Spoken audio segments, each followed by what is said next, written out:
The engine died at 70 miles per hour. One moment, Jasmine Carter was rehearsing her pitch in her head, her fingers tight on the wheel as snow blurred the windshield. The next, every dashboard light flared red, the power steering locked, and her sleek sedan became a 2-ton paperweight hurtling down I-90 in morning rush hour. She had 43 minutes to save her career. No cell service, no shoulder wide enough to feel safe, and a presentation that would either make her the youngest VP in her company's history or prove every doubter right. Then a pickup truck with rust along the fenders pulled up behind her, and the man who stepped out didn't ask for money. He asked for a sandwich. Before we dive in, if you're watching from Chicago, New York, Atlanta, or anywhere in between, drop your city in the comments below. I want to see how far this story travels, and if you're loving it already, hit that like button. Trust me, you'll want to stay until the end. The cold hit Jasmine like a slap the moment she opened the car door. Chicago in January didn't mess around. The kind of cold that turned your breath into fog and made your lungs ache with every inhale. She stood on the narrow shoulder of I-90, her heels sinking slightly into the icy slush, her tailored navy suit already dusted with snow. Her phone showed one bar, then none, then one again, flickering like a dying heartbeat. "Come on, come on, come on," she muttered, jabbing at the screen. The call dropped before the first ring finished. Behind her, traffic roared past in waves, semis that shook the ground, sedans that sprayed brown slush across her legs, SUVs whose drivers didn't even glance her way. She checked her watch. 7:17 a.m. The presentation started at 8. Her chest tightened. This wasn't just another meeting. This was the meeting. The one she'd been preparing for since she joined Garrison Dynamics 3 years ago. The one that would prove she belonged in that boardroom, that her ideas weren't just good, they were game-changing. She thought of her son, Caleb, barely 6 years old, still asleep when she'd kissed his forehead this morning. She thought of her mother, who'd moved in to help after Jasmine's ex walked out. She thought of every late night, every missed bedtime story, every sacrifice she'd made to get here. And now her car had betrayed her on the worst possible morning. "Please," she whispered to no one, "not today." Then she heard it, the low rumble of an engine slowing down. She turned. A pickup truck, older model, dark green, with a dent in the passenger door and a toolbox visible in the bed, pulled onto the shoulder behind her. The engine idled rough, like it had seen better days but refused to quit. The driver's door opened.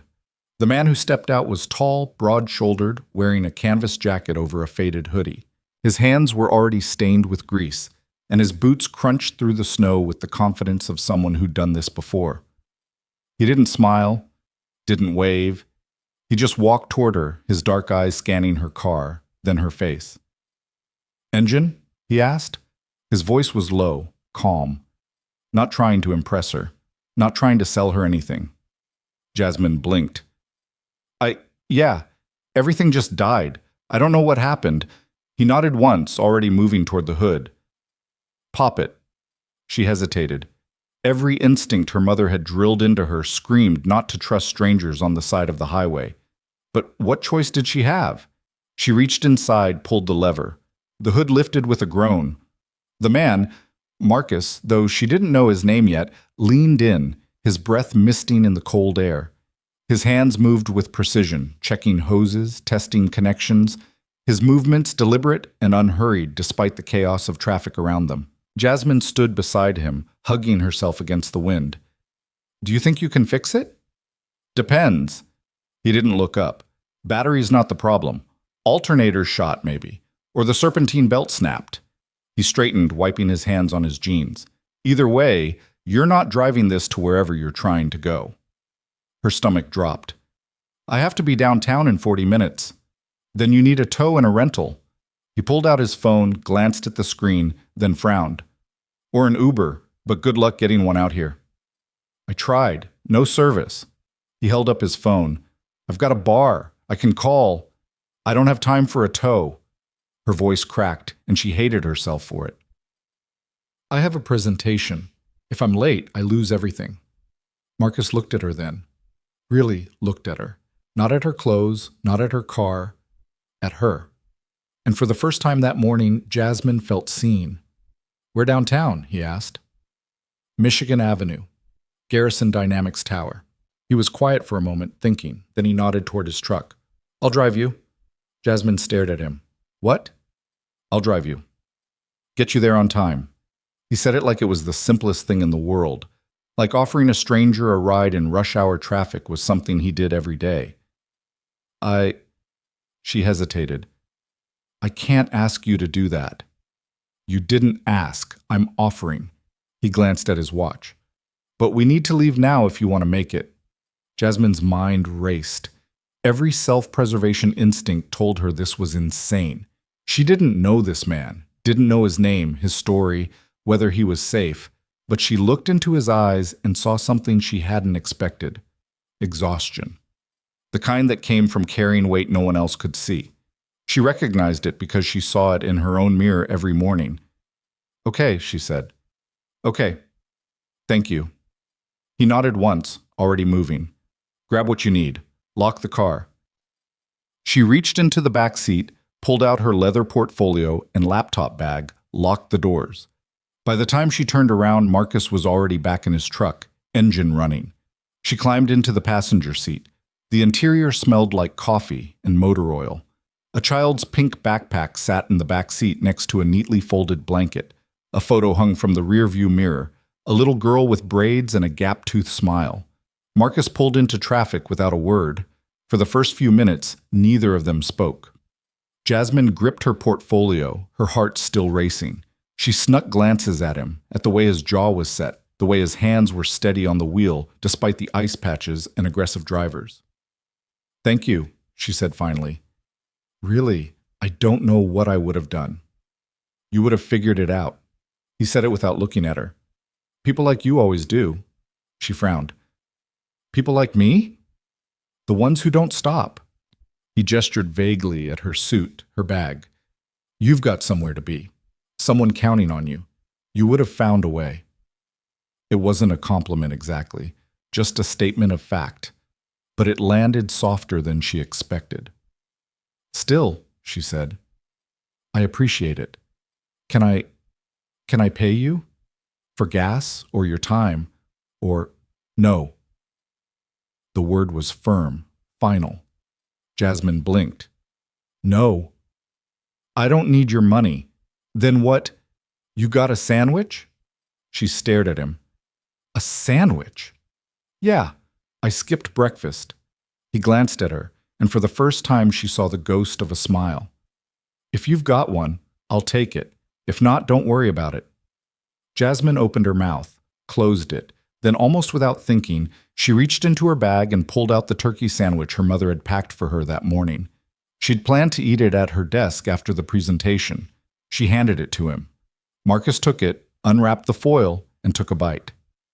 Thanks, he said. And that was it. No grand gesture, no expectation of more. Just a man who'd helped because he could, and asked for something small in return. Jasmine sat back, staring out the window as the city skyline grew closer.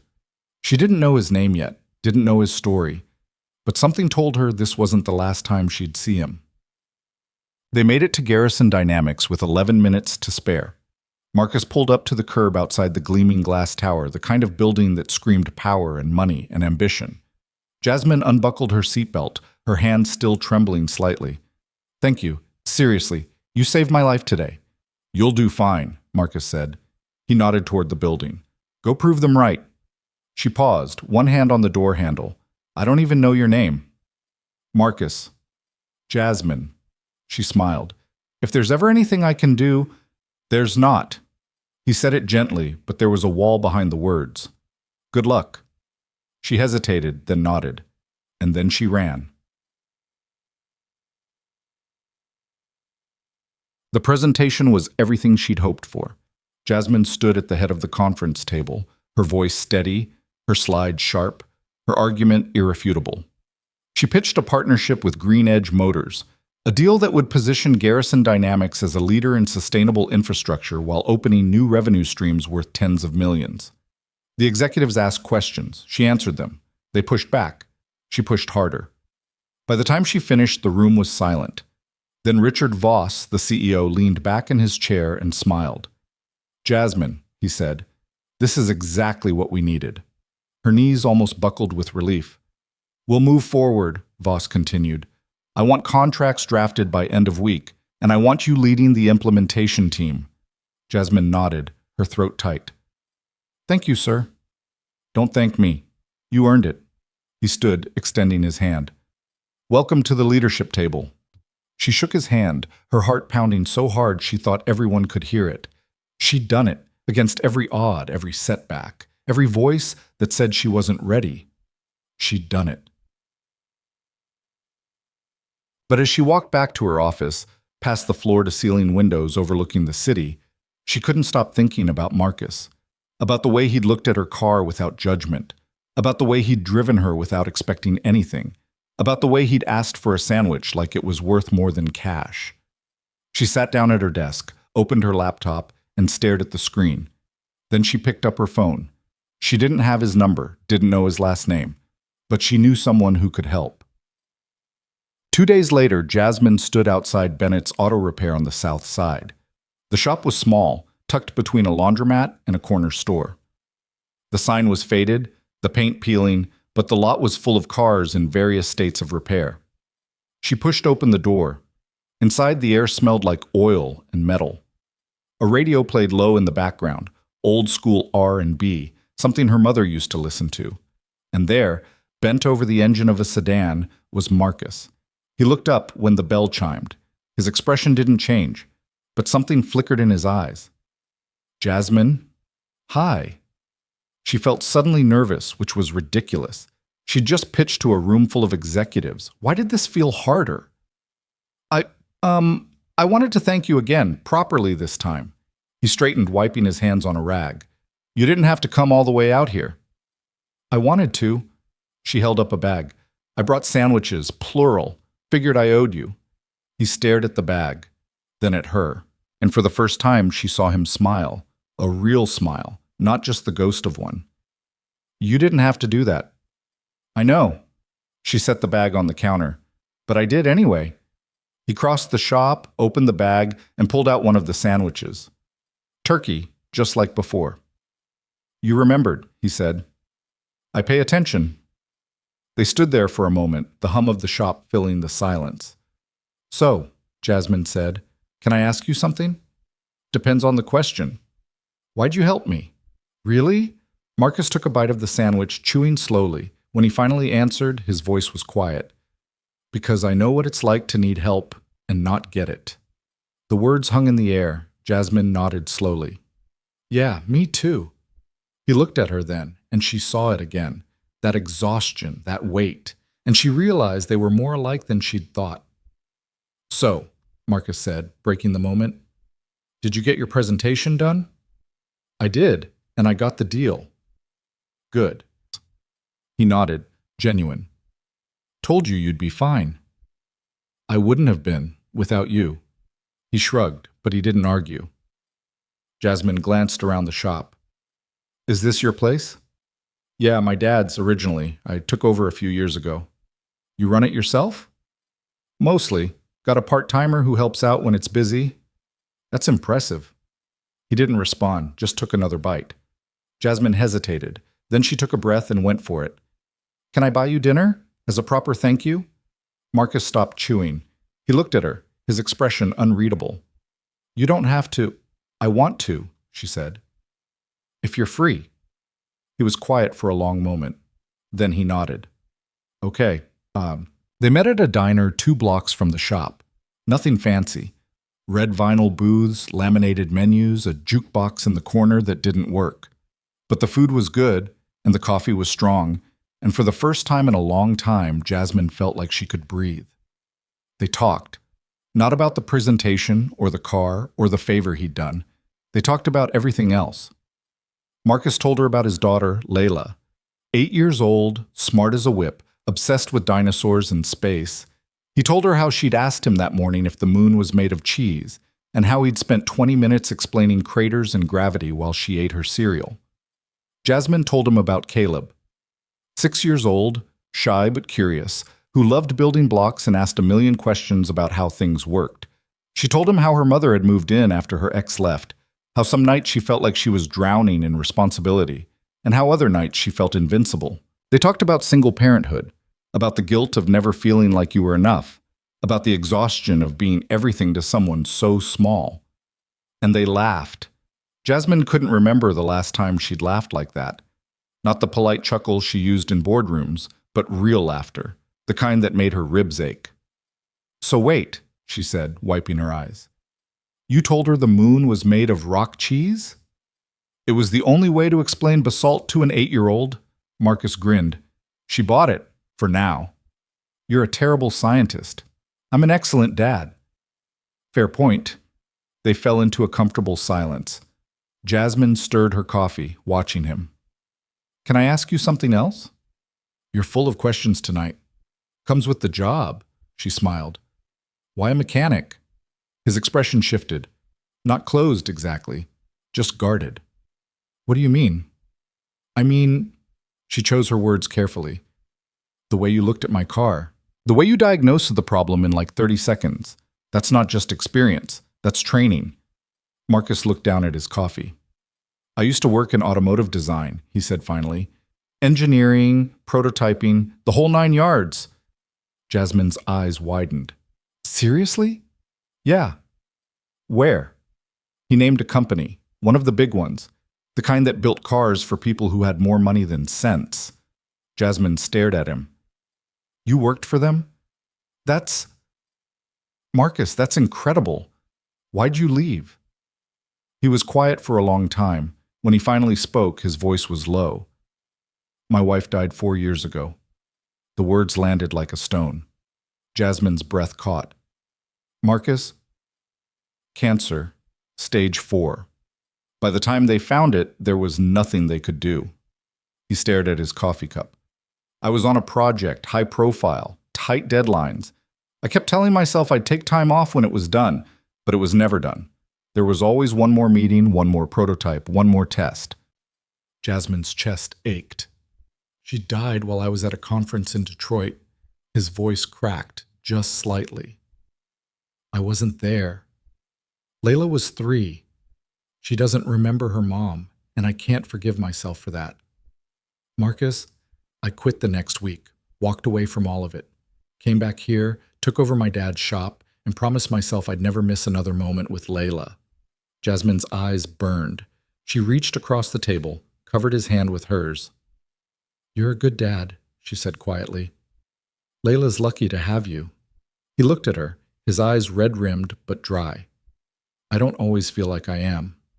None of us do." She squeezed his hand. "But we show up anyway. That's what makes us good parents." He nodded slowly. They sat like that for a while, hands clasped across the table, two people who understood what it meant to carry weight no one else could see. When they finally left the diner, the snow had started again. Marcus walked her to her rental car.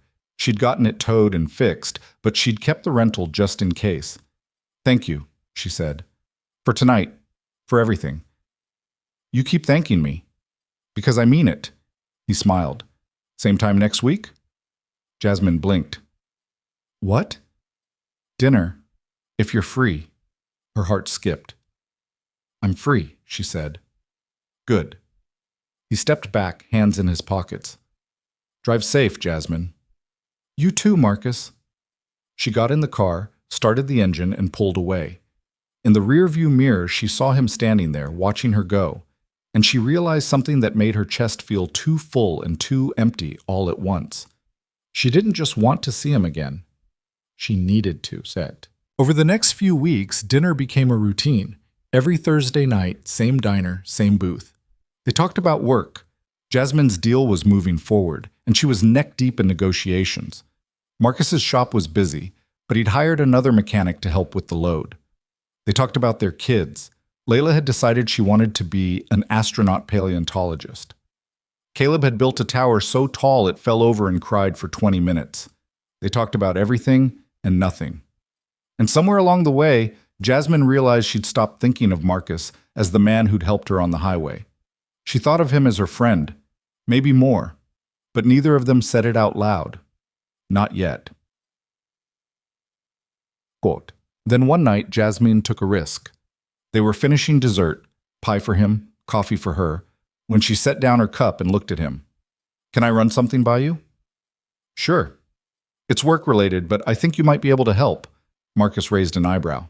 I'm listening. Jasmine pulled out her phone, swiped through some files, and turned the screen toward him. This is the Green Edge partnership I told you about. We're developing infrastructure for electric vehicle charging stations. But we hit a snag. Marcus leaned in, studying the diagram. The grid integration is inconsistent, she continued. We can't get the charging speed stable without overloading the local power supply. Our engineers have been stuck on it for weeks.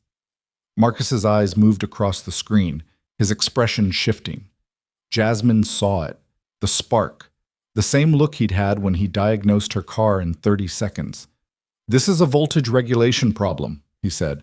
We know, but we can't solve it. Because you're approaching it wrong. He zoomed in on one section. You're trying to stabilize at the grid level. You need to buffer at the station level. Add localized battery storage, small, modular units that absorb the surge and release it gradually. Jasmine stared at him. Marcus, that's brilliant. He shrugged. It's basic systems design. It's not basic. Our entire team missed it. He handed her phone back. Then your team's looking at it like electricians, not engineers. Jasmine's mind was racing. She hesitated. Would you be willing to consult? Just for a session or two. I'd pay you, obviously. Marcus frowned. Jasmine, I'm serious. You just solved a problem we've been stuck on for a month. Imagine what you could do with access to the full specs. He shook his head. I don't do that work anymore. I'm not asking you to come back full time, just help us get unstuck.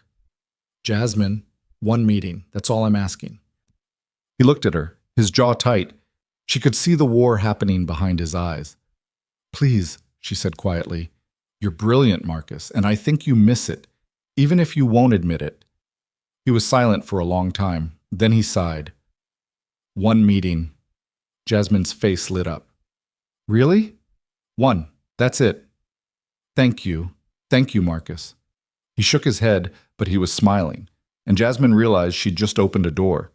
She just didn't know where it would lead. The meeting happened the following Tuesday.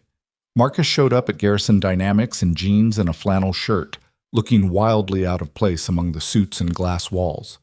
But the moment he stepped into the conference room and saw the specs spread across the table, something shifted. Jasmine introduced him to the team, her lead engineer David, her project manager Angela, a handful of others whose names Marcus forgot immediately. They walked him through the problem. Marcus listened, asked a few questions, then picked up a marker and walked to the whiteboard. For the next 2 hours, he worked. He drew diagrams, rewrote equations, explained concepts in language so clear that even the non-engineers in the room understood. And one by one, the pieces fell into place. By the end of the meeting, they had a solution. Not just a patch, a real, scalable solution that would make the entire project viable. The room was silent. Then David whistled. That was incredible. Angela nodded. Where the hell did you come from? Marcus set down the marker. Southside. Jasmine bit back a smile. Richard Voss, who'd sat in on the last hour, stood and extended his hand. Mr. Bennett, that was impressive. Marcus shook his hand. Just doing what you asked. I'd like to ask more. Voss's eyes gleamed. How would you feel about joining this project full-time? As a senior engineer. Marcus's expression didn't change. I appreciate the offer, but I'm not interested. Voss blinked. We're prepared to offer a very competitive salary. I'm sure you are, but I have a business to run and a daughter to raise. He said it simply, politely. But the finality in his voice was unmistakable. Voss nodded slowly. If you change your mind, I won't, but thank you. And with that, Marcus walked out. Jasmine followed him into the hallway. Marcus, I told you. One meeting. I know, and you were amazing. He stopped, turned to face her. Jasmine, I can't do this. Why not? Because I've been down this road. I know where it leads. His voice was tight. I lose myself in the work. I start missing dinners, bedtimes, school events. I become the guy who chooses the job over everything else. And I can't do that to Layla. You wouldn't have to. Yes, I would. He cut her off, not unkindly. That's how it works. You know that. You live it every day. Jasmine opened her mouth, closed it. Because he was right. She did know. I'm sorry, Marcus said quietly, but this is where I draw the line. He turned and walked away. And Jasmine stood there watching him go, her chest aching with something she couldn't name. Boy, she didn't hear from him for 3 days. No calls, no texts. Thursday came and went, no dinner. Jasmine told herself it was fine, that she'd pushed too hard, crossed a line, and now he needed space. But it didn't feel fine. It felt like losing something she hadn't realized she needed. Then, on Sunday afternoon, her phone rang. Marcus. She answered on the first ring. Hey. Hey. His voice was rough, like he hadn't slept. Can we talk? Of course. Are you okay? Yeah, Can I come over? Jasmine's heart skipped. Now? If that's okay. Yeah, of course. She gave him her address. 30 minutes later, he was at her door. What you said about missing it. Jasmine, what you said about missing it. Jasmine stayed quiet. You were right. He ran a hand over his face. I do miss it. I miss solving problems. I miss building things that matter. I miss feeling like I'm using my brain for more than diagnosing brake pads. Marcus, but I'm terrified. His voice cracked. I'm terrified of becoming that guy again, the one who misses everything because he's too busy chasing the next deadline. Jasmine reached out, took his hand. You're not that guy anymore, she said quietly. You're not the same person you were 4 years ago. You've learned. You've changed. Have I? Yes. She squeezed his hand. And you don't have to do this alone. If you take the job, I'll be there. I'll help you set boundaries. I'll remind you when to step back. We'll figure it out together. He looked at her, his eyes searching hers. Why are you doing this? Because I believe in you. Her voice was steady. And because I care about you. The words hung between them. Marcus's breath hitched. Jasmine, I'm not asking for anything, she said quickly. I just need you to know, you're not alone in this. He stared at her for a long moment. Then he leaned forward and kissed her. It was soft, tentative, like he was asking a question he wasn't sure he wanted answered, but Jasmine answered anyway. She kissed him back, and for the first time in years, she felt like she was exactly where she was supposed to be. When they finally pulled apart, Marcus rested his forehead against hers. I'll do it, he whispered. I'll take the job. Jasmine's heart soared. Yeah? Yeah, but on my terms, boundaries, non-negotiable. Absolutely. He smiled. Okay then. Okay. They sat there, hands clasped, the future unfolding in front of them, like a road they'd drive together. And for the first time in a long time, neither of them felt alone. Marcus started at Garrison Dynamics the following Monday. He showed up at 7:30 in the morning, dressed in khakis and a button-down shirt that felt too stiff, too corporate. He'd forgotten what it felt like to wear anything other than jeans and work boots. The elevator ride to the 14th floor felt longer than it should have, his reflection in the polished steel doors staring back at him like a stranger. When the doors opened, Jasmine was waiting. She smiled, and some of the tension in his chest eased. You made it, she said. Barely. He tugged at his collar. I feel like I'm wearing a costume. You look good. She gestured down the hallway. Come on, I'll show you your office. I get an office? Senior engineers get offices. You're a senior engineer now. Marcus followed her through the maze of glass-walled conference rooms and open-plan workspaces. Everyone looked busy, focused, moving with the kind of purpose he hadn't felt in years. A few people glanced up as they passed, their eyes lingering on him with curiosity. Jasmine stopped at a door near the end of the hall. Here, she said, pushing it open. The office was small but functional.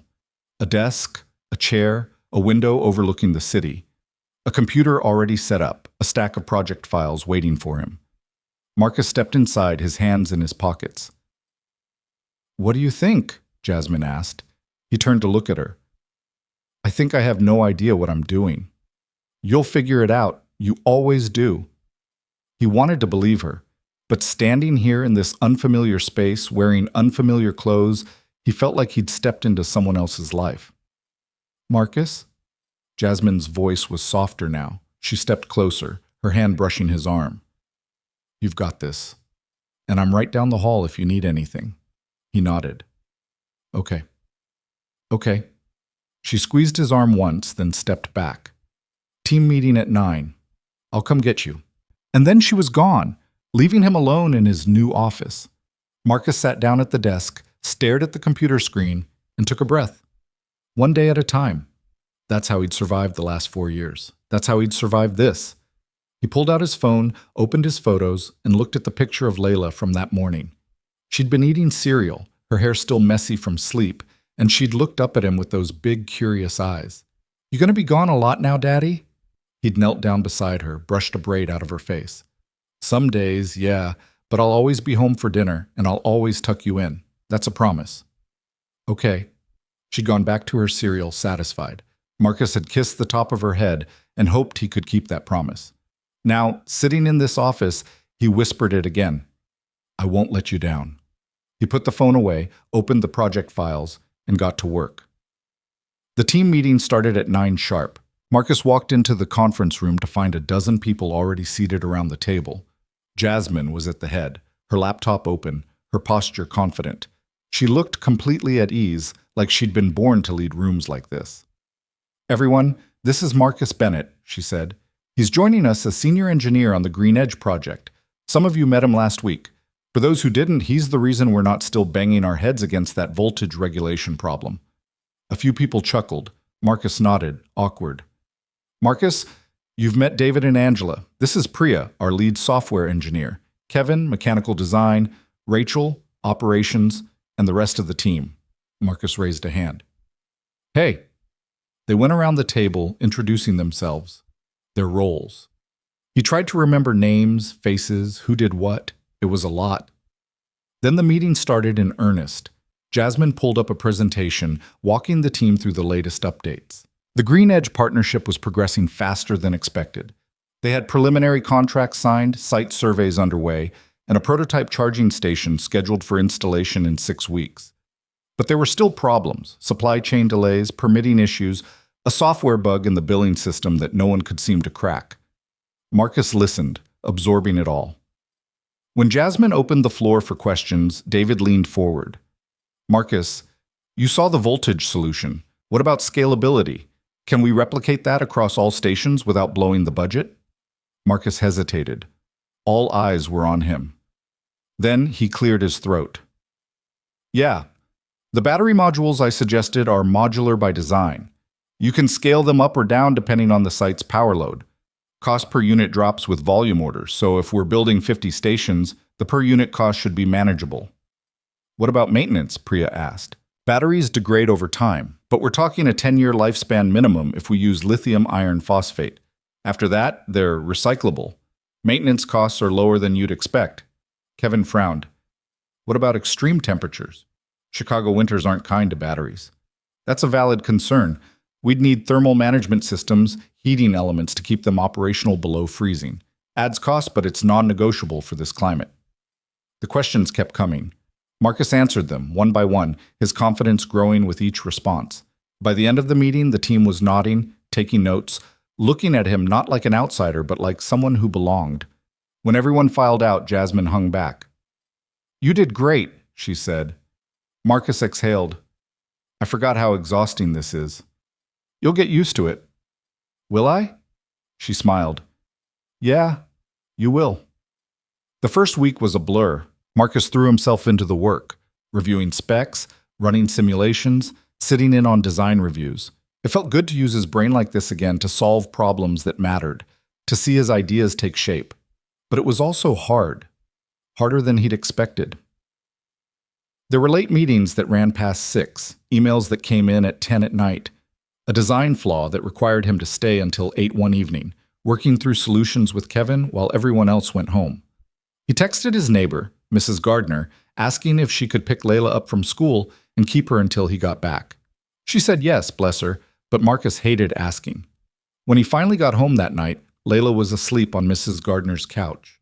He carried her back to their apartment, tucked her into bed, and stood there for a long time, watching her breathe. "I'm trying, baby girl," he whispered. "I'm really trying." The next morning, she woke up grumpy. "You weren't here for dinner," she said, her arms crossed. Marcus knelt down. "I know, I'm sorry. Work ran late." "You said you'd always be home for dinner." His chest tightened. "You're right, I did, and I messed up." She didn't say anything, just stared at him with those big wounded eyes. "How about this?" he said. "Tonight, I'm home by 5. No excuses. And we'll make pizza together. Your favorite." Her expression softened, just a little. "With extra cheese?" "With so much cheese, it's basically illegal." She giggled. "Okay." He kissed her forehead. "I love you." "Love you too, Daddy." But as he drove to work that morning, Marcus couldn't shake the guilt. He'd already broken a promise, and he'd only been at the job 1 week. Jasmine noticed. She found him in his office that afternoon, staring at his computer screen without really seeing it. "Hey," she said, knocking on the door frame. He looked up. "Hey, you okay?" "Yeah, just thinking." She stepped inside, closed the door. "About?" He hesitated, then sighed. "I stayed late last night. Missed dinner with Layla. Broke the first promise I made when I took this job." Jasmine sat down across from him. "Marcus, I know, one night doesn't mean anything. But it's how it starts, right? One night becomes 2, becomes 3, and before you know it, you're the guy who's never home." "You're not that guy." "How do you know?" "Because you're sitting here beating yourself up over one missed dinner. That guy wouldn't care." Marcus leaned back in his chair, rubbing his eyes. "I just don't want to screw this up. Either of it, the job or her." "Then don't." Jasmine's voice was firm. "Set the boundaries you said you would. Leave at 5 when you need to. Say no to meetings that don't matter. You have the power to do that, Marcus. You just have to use it." He looked at her. "What if they think I'm not committed?" "Then they're idiots. You solved a problem in 2 hours that we couldn't crack in a month. You're allowed to have a life." He wanted to believe her, but the weight of expectation, his own, the company's, Layla's, felt crushing. "Come on," Jasmine said, standing. "Let's get lunch. You need a break." They went to a sandwich shop around the corner, sat in a booth by the window. Marcus picked at his food, his mind still churning. "You know what I think?" Jasmine said. "What?" "I think you're so used to doing everything alone that you've forgotten how to ask for help." He frowned. "I ask for help." "When's the last time?" He opened his mouth, closed it. Jasmine raised an eyebrow. "Exactly." "What are you saying?" "I'm saying you've got a whole team now. Use them, delegate, trust other people to carry some of the weight." She leaned forward. "And trust me, if you're drowning, I'll throw you a rope. But you have to tell me when you need it." Marcus stared at her. She made it sound so simple. "Okay," he said finally. "Okay? Yeah, I'll try." She smiled. "Good."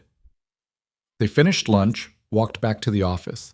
And for the first time that week, Marcus felt like maybe, just maybe, he could make this work. That night, he left at 5 on the dot. He picked Layla up from school himself, took her to the grocery store, and let her pick out everything they needed for pizza. They made it together in their tiny kitchen, flour everywhere, cheese spilling over the edges of the dough. Layla laughed when Marcus tossed the dough in the air and nearly dropped it. "You're bad at this, Daddy." "I'm excellent at this. That was intentional." "No, it wasn't." "Was too." She giggled, and the sound filled the apartment like light. When the pizza came out of the oven, slightly burnt on one side, perfect on the other, they sat on the couch and ate it straight from the pan. "Best pizza ever," Layla declared. "You say that every time." "Because it's true every time." Marcus ruffled her hair. "Love you, kiddo." "Love you more."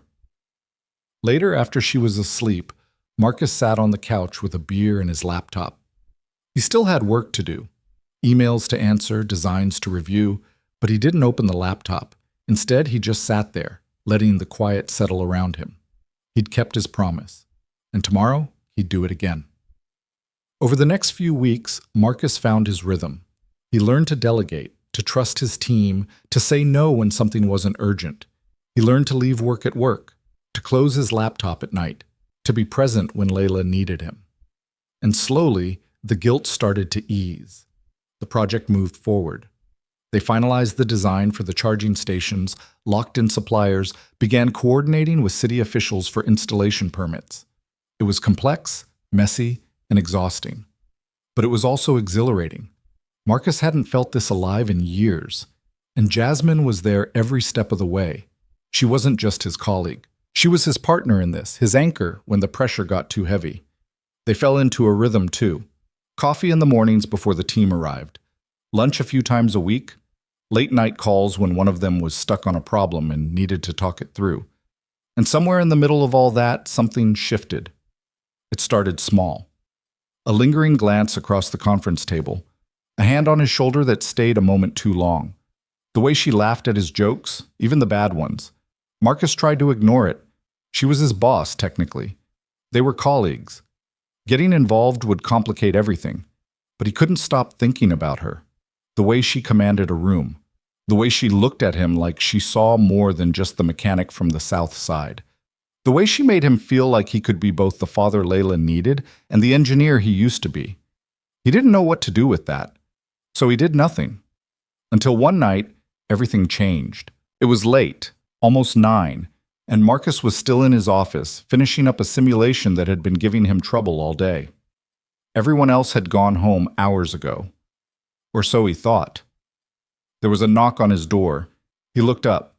Jasmine stood in the doorway, her blazer gone, her sleeves rolled up. "You're still here," she said. "So are you."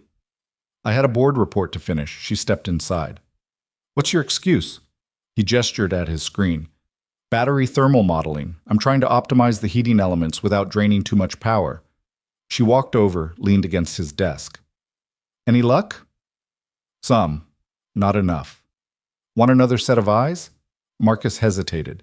"You've been here all day." "So have you." He smiled. "Fair point." She pulled up a chair, sat beside him. For the next hour, they worked together, running numbers, tweaking variables, debating solutions. It felt easy, natural, like they'd been doing this for years instead of weeks. Finally, Marcus leaned back, running a hand through his hair. "I think we've got it." Jasmine smiled. "I think you're right." They sat there in the quiet of the empty office, the city lights glowing through the window. "Can I ask you something?" Jasmine said. "Yeah." "Do you regret it? Taking this job?" Marcus looked at her, surprised. "No, why would I?" "I don't know. You seem so sure you didn't want to come back to this world. I keep wondering if I pushed too hard."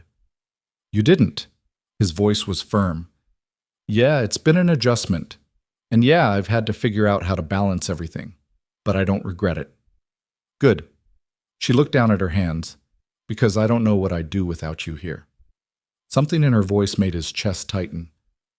"Jasmine, I mean it." She looked up, her eyes meeting his. "You've changed everything. The project, the team, me." Marcus's breath caught. "I don't know when it happened," she continued, her voice barely above a whisper. "But somewhere along the way you stopped being just my colleague.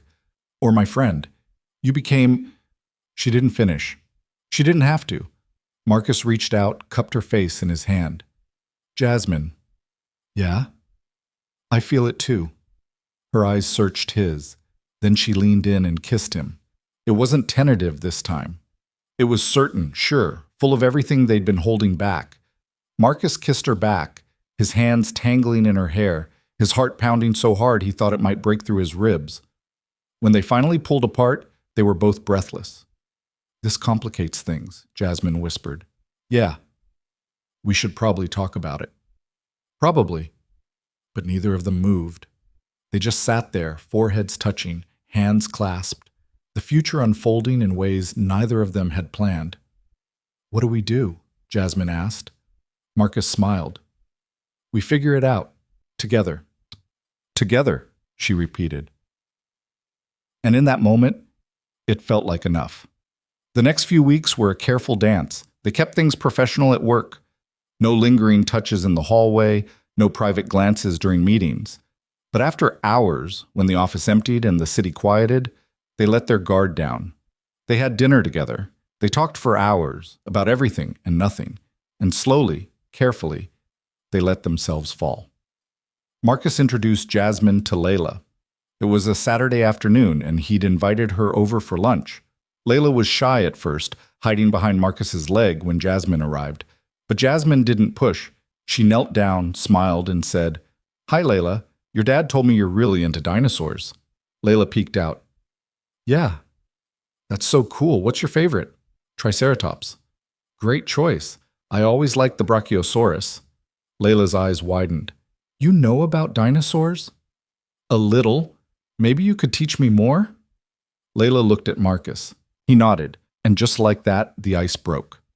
By the end of lunch, Layla was showing Jasmine her entire dinosaur collection, rattling off facts about the Cretaceous period completely at ease. Marcus watched from the kitchen, his chest full.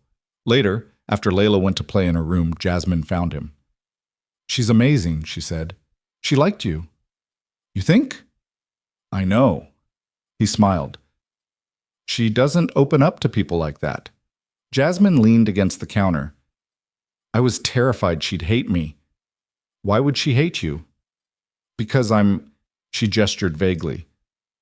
"I don't know. The new person, the one who takes up her dad's time." Marcus pulled her close. "You don't take up my time. You make it better." She looked up at him, her eyes soft. "I really like you, Marcus. I really like you too." They stood there, holding each other in the quiet of his kitchen. And for the first time in years, Marcus felt like he was building something that could last. A few weeks later, Jasmine invited Marcus to meet Caleb. They went to the park on a Sunday morning, the air crisp and cold, the sky a clear, bright blue. Caleb was more outgoing than Layla, running up to Marcus with a grin. "Are you my mom's boyfriend?" Jasmine's eyes widened. "Caleb?" "It's okay," Marcus said, crouching down. "Yeah, I guess I am. Is that okay with you?" Caleb tilted his head, considering. "Do you like pizza?" "Love it." "Okay, you can be her boyfriend." Marcus laughed. "Glad I passed the test." They spent the afternoon at the playground, pushing Caleb on the swings, building a snowman that collapsed halfway through. Marcus watched Jasmine with her son, the way she listened when he talked, the way she made him feel heard, important. And he realized something. He wasn't just falling for Jasmine. He was falling for the life they could build together, a life where their kids knew each other, where they didn't have to do everything alone, where they could be partners, in every sense of the word. It terrified him, but it also felt right. That night, after they dropped Caleb off and were sitting in Marcus's truck outside Jasmine's apartment, she turned to him. "I've been thinking," she said, "about us. What this is, where it's going." Marcus's stomach tightened. "Okay. I don't want to rush anything, but I also don't want to pretend this is casual, because it's not. Not for me. It's not for me either." She smiled, relief washing over her face.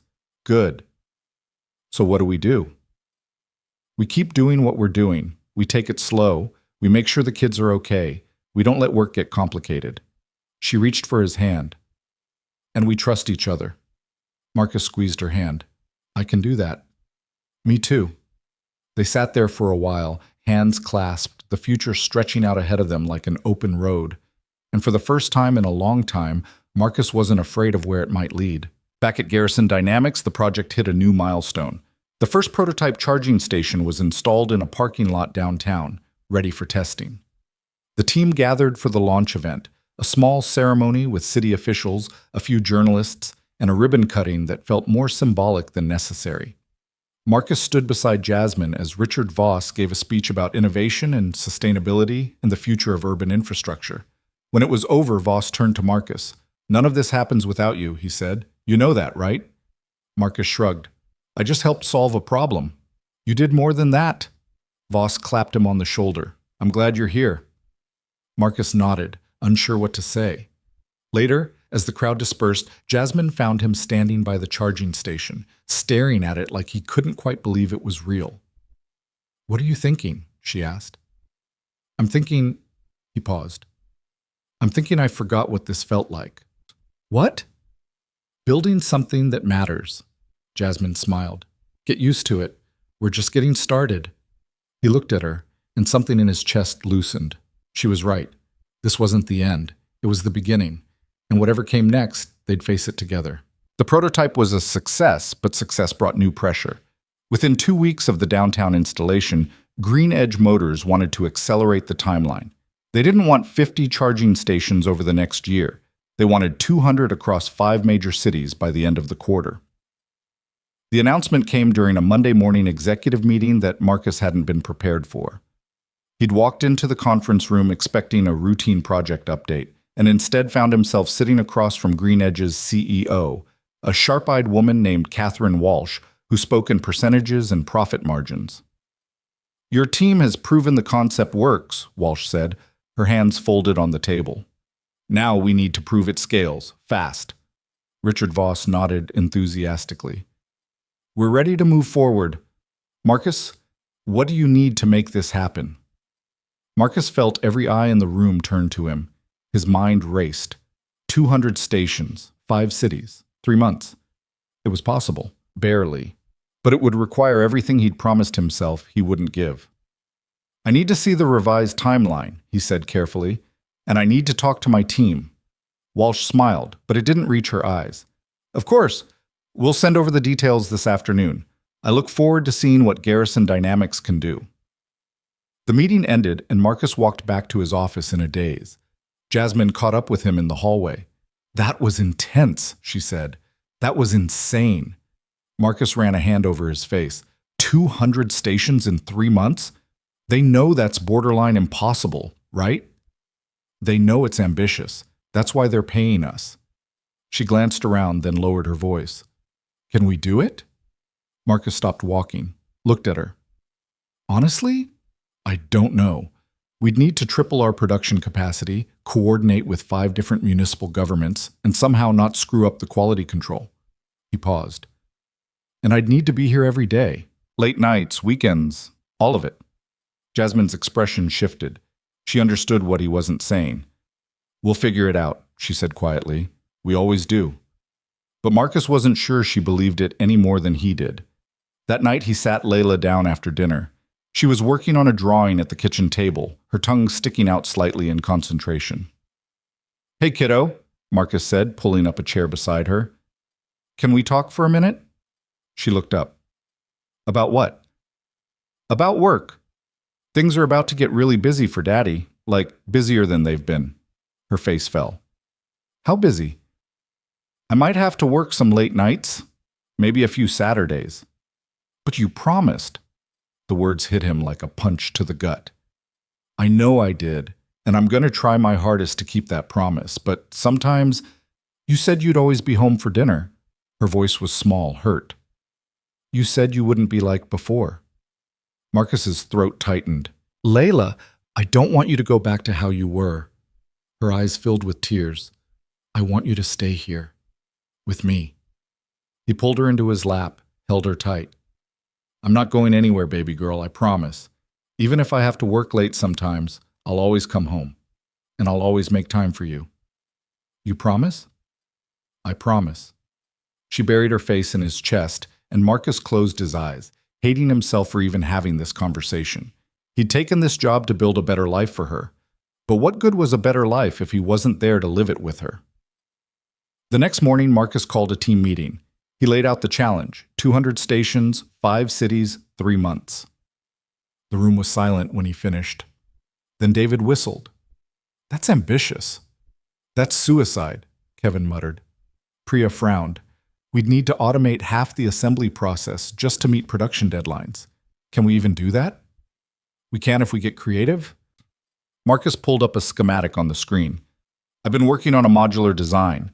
Instead of custom building each station, we prefabricate standardized components and assemble them on site. Cuts production time in half. Angela leaned forward.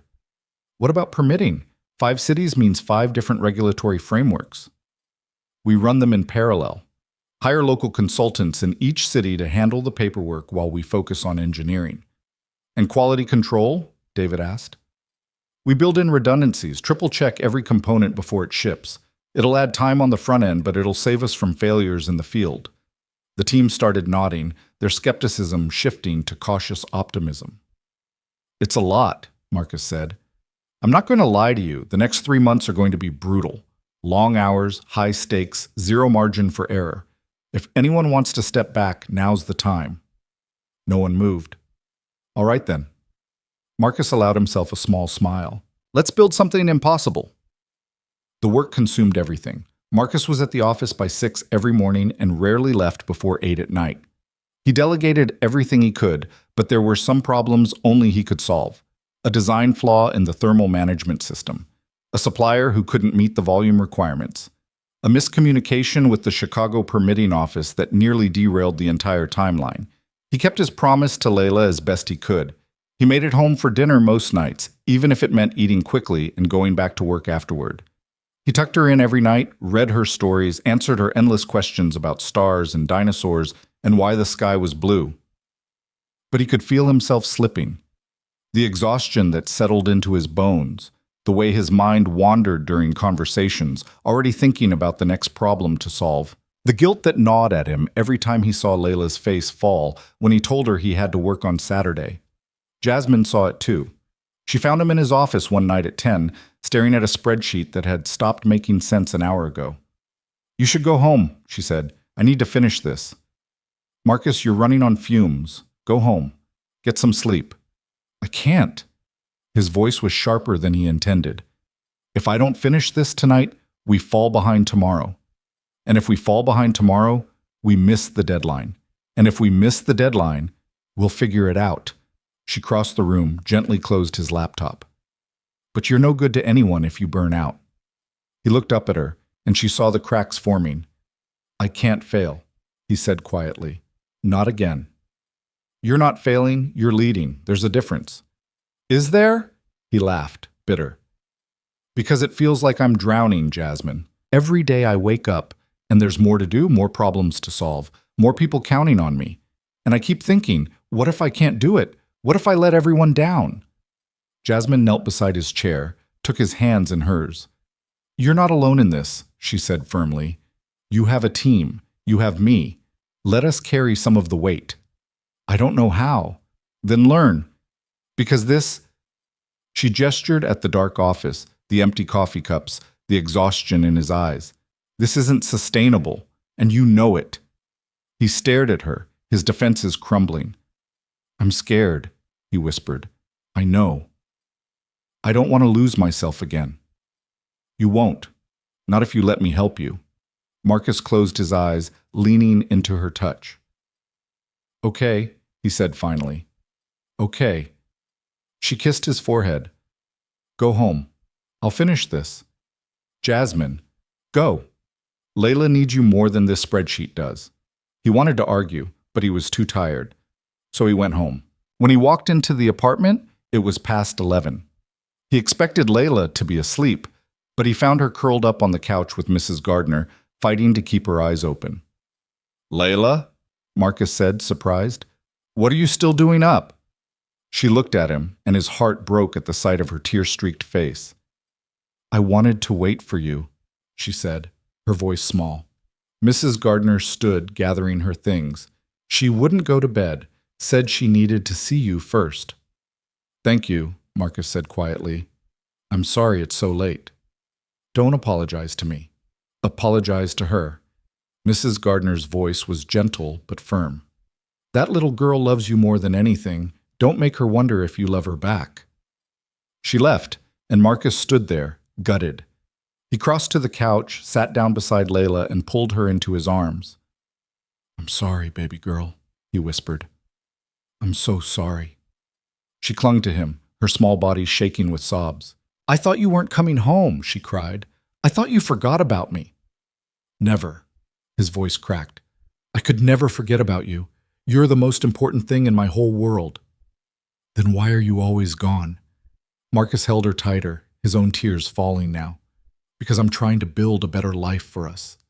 But you're right. I've been doing it wrong. I've been so focused on the future that I forgot about right now. And right now, you need me.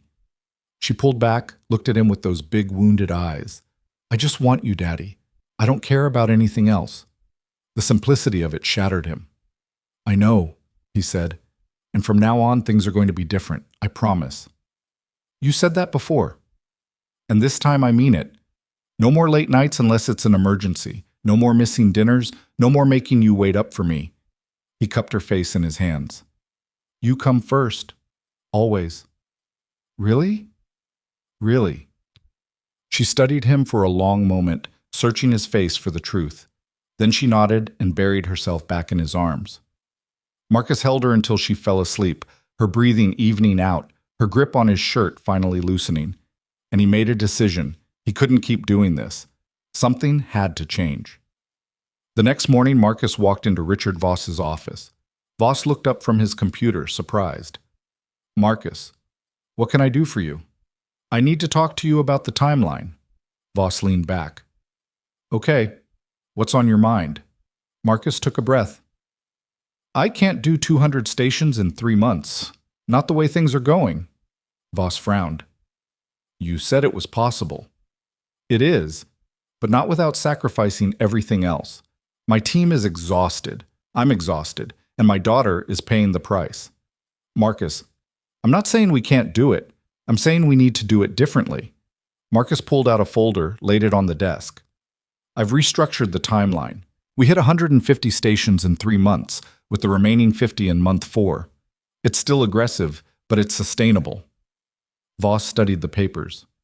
Green Edge wants 200. Then Green Edge needs to understand that quality takes time. We push too hard, too fast, and we risk system failures, safety issues, and a damaged reputation. Is that worth 1 extra month? Voss was silent, thinking. You're risking a lot coming in here like this, he said finally. I know, but I'm risking more if I don't. Voss studied him for a long moment, then he nodded. All right, I'll talk to Walsh, see if we can negotiate. Marcus exhaled, relief flooding through him. Thank you. Don't thank me yet. She might say no. Then I'll deal with that when it happens. But I had to try. Voss smiled. You're a good father, Marcus. Don't lose sight of that. Marcus nodded and left the office, feeling lighter than he had in weeks. Catherine Walsh didn't say no. But she didn't say yes either. She called a meeting 2 days later, her team on one side of the table, Garrison Dynamics on the other. I appreciate your honesty, Mr. Bennett, Walsh said, but I have stakeholders who expect results. 200 stations was the agreement. And you'll get 200 stations, Marcus said, just not all at once. The revised timeline ensures we deliver quality infrastructure that won't fail in the field. Isn't that worth an extra month? Walsh's eyes narrowed. You're asking me to go back to my board and tell them we're behind schedule before we've even started. I'm asking you to prioritize long-term success over short-term optics. The room was silent. Jasmine, sitting beside Marcus, held her breath. Then Walsh smiled. You've got guts. I'll give you that. She glanced at her team, then back at Marcus. Fine. 150 in 3 months, the rest in month 4. But if you miss that deadline, the contract's void. We won't miss it. I hope you're right. The meeting ended, and as they walked back to their offices, Jasmine grabbed Marcus's arm. That was incredible, she said. That was terrifying. You stood up for yourself, for the team, for what was right. Marcus shook his head. I stood up for my daughter. Everything else was just a bonus. Jasmine smiled. Either way, I'm proud of you. He looked at her, and for the first time in weeks, he felt like he could breathe. The new timeline made all the difference. The team still worked hard, but the pace was manageable. Marcus delegated more, trusted his people to solve problems without him hovering. He left at 5 most days, came in at 7 instead of 6. And he kept his promises to Layla. Dinner together every night, homework help, bedtime stories. Weekends at the park or the museum or just at home, building pillow forts and watching movies. She stopped crying when he left for work, stopped asking if he'd be home for dinner, because he always was. One Saturday afternoon, Marcus and Jasmine took both kids to the zoo. Layla and Caleb ran ahead, pointing at the penguins, arguing about which animals were the coolest. Marcus and Jasmine walked behind them, holding hands. They're cute together, Jasmine said. Yeah, Layla's been talking about Caleb nonstop. I think she's got a little crush. Jasmine laughed. Caleb, too. He asked me if Layla could come to his birthday party. When is it? Next month. You're both invited, obviously. Marcus smiled. We'll be there. They stopped at the lion exhibit, watching the big cats lounge in the sun. Can I ask you something? Jasmine said. Always. Where do you see this going? Us, I mean. Marcus looked at her. Honestly? Honestly. I see us building a life together, not just dating, not just figuring it out as we go. I see something real, something that lasts. Jasmine's eyes softened. Yeah? Yeah. And he squeezed her hand. I know it's complicated. The kids, the job, all of it. But I want to try, if you do. I do, she said quietly. I really do. They stood there watching the lions, the kids laughing in the background, and Marcus realized he hadn't felt this happy in years. Back at Garrison Dynamics, the project hit its stride. The first batch of charging stations went live in Chicago, then expanded to New York, Los Angeles, Houston, and Atlanta. The installations were smooth, the systems reliable, and the feedback from GreenEdge was overwhelmingly positive. Catherine Walsh sent a personal email to Richard Voss, praising the team's work and hinting at future partnerships. Voss called Marcus into his office the day the email arrived. You did it, Voss said, grinning. You actually pulled this off. We pulled it off, the whole team. Don't be modest. This was your vision, your leadership. Voss leaned back in his chair. I want to talk to you about your future here. Marcus raised an eyebrow. What kind of future? The kind with a bigger title and a seat at the executive table. Voss slid a folder across the desk. VP of Engineering. You'd oversee all our technical projects, not just GreenEdge. Build your own team, set your own priorities. Marcus stared at the folder, his mind reeling. VP of Engineering.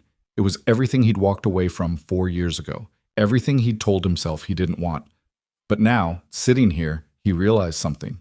He did want it. Not the way he used to, not at the cost of everything else, but he wanted to lead, to build, to make things that mattered. I need to think about it, Marcus said. Take your time, but not too much time. I want an answer by the end of the week. Marcus nodded, took the folder, and left. That night he sat on his couch, staring at the offer letter. Layla was asleep in her room. The apartment was quiet. He thought about the last few months. The challenges, the exhaustion, the moments when he'd almost broken. But he also thought about the moments when he'd felt alive. When he'd solved an impossible problem. When he'd led his team to success. When he'd proven to himself that he could be both a great father and a great engineer. His phone buzzed. A text from Jasmine. How'd the meeting with Voss go? Marcus smiled, typed back. He offered me VP of Engineering. 3 dots appeared immediately. Marcus, that's incredible. Are you going to take it? He stared at the screen, then typed slowly. I think so, but I need to talk to someone first. Who? Layla. The next morning, Marcus sat Layla down at the kitchen table. Remember how we talked about Daddy's job getting really busy? He said. She nodded, cautious. Well, my boss wants to give me a promotion. A really big one. What's a promotion? It means more responsibility, more people depending on me, and probably some longer days. Her face fell. So you'll be gone more? Maybe sometimes. But here's the thing, kiddo. I won't take it unless you're okay with it. Because you're the most important person in my life. And if you tell me you need me to say no, I'll say no. Layla looked down at her hands, thinking hard. Marcus waited, his heart pounding. Finally, she looked up. Will you still be home for dinner? Most nights, yes. And bedtime? Always. And you won't miss my science fair? Marcus smiled. I wouldn't miss it for the world. She thought for another moment, then nodded. Okay, you can take it. You're sure? Yeah, because you're really good at your job, Daddy, and I want you to be happy. Marcus's eyes burned. He pulled her into a hug, holding her tight. I love you so much, Layla. Love you too. And just like that, the decision was made. Marcus accepted the position on Friday. By Monday, he had a new office, a new team, and a new set of challenges. But this time, he was ready. Because he wasn't doing it alone. He had Jasmine, who understood the weight of leadership and never let him carry it all by himself. He had Layla, who reminded him every day why he was doing this. And he had himself. A version of himself he'd thought was lost, now rebuilt stronger than before. The weeks that followed were a whirlwind. Marcus restructured the engineering department, bringing in new talent, implementing better processes, launching 3 new projects. Jasmine got her own promotion, Director of Strategic Partnerships, and together they became a powerhouse within Garrison Dynamics. They were careful to keep their relationship professional at work, but everyone knew. The way they looked at each other in meetings, the way they finished each other's sentences, the way they worked together like they'd been doing it for decades. And no one seemed to mind, because they were good at what they did, and they made each other better. One evening, after a particularly long day, Jasmine found Marcus in his office, staring out the window at the city lights. "What are you thinking about?" she asked. He turned, smiled. "How much has changed? 6 months ago, I was just a mechanic on the south side. Now I'm here, with you. You were never just a mechanic. Maybe not, but I'd convinced myself I was." Jasmine crossed to him, wrapped her arms around his waist. "I'm glad you came back," she said softly. "To this world. To yourself." "Me too." He kissed the top of her head. "I couldn't have done it without you."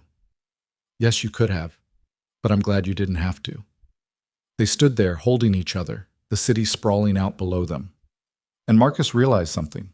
He wasn't afraid anymore. Not of failing, not of losing himself, not of the future, because whatever came next, they'd face it together. 3 months into Marcus's new role, the cracks started showing in places he hadn't expected. It began with small things. A missed call from Layla's school that he didn't see until 3 hours later. A parent-teacher conference he'd forgotten to put on his calendar. A science fair project that needed his help, but he'd been too buried in budget reviews to notice until the night before it was due. He was keeping his promise about dinners and bedtimes, but he was starting to realize that being physically present wasn't the same as being fully there. One Thursday evening, he sat at the kitchen table helping Layla with her math homework while his phone buzzed with work emails. He'd promised himself he wouldn't check them during family time, but the vibrations were relentless, impossible to ignore. "Daddy, you're not listening," Layla said, her voice small. Marcus looked up, guilt washing over him.